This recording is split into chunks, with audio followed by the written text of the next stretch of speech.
inside. For clothes that Tristan lost. Good day, Luzon, Visayas, and Mindanao. I am Chloe Galang.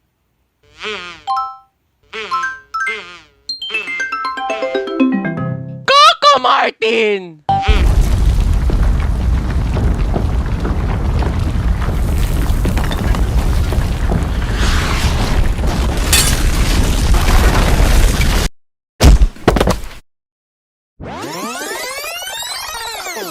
Inside. For clothes that Tristan lost.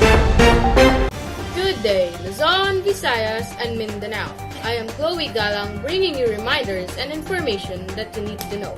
Recently, on July 27, 2022, an earthquake struck across the various sections of Luzon that had a magnitude of 7.0, wherein many lives suffered and severely damaged home was left behind.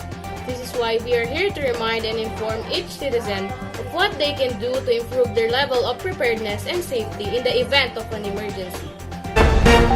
I'm Zubina Baswell, who serve as your accompanying reporter, and will be the ones to join you in reminding and alerting you for today. Additionally, just last September 8 and 9, the NDRRMC held a nationwide simultaneous earthquake drill to prepare for the possible coming of the big one that might happen anytime. We will provide you with some tips or pointers that may help you be more prepared for when an earthquake might strike and the potential arrival of the big one.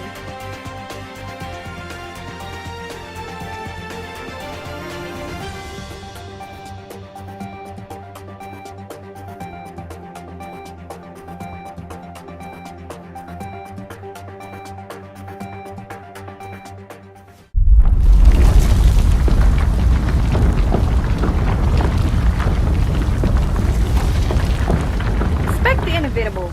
Stay informed and stay connected with us. We give news where world views.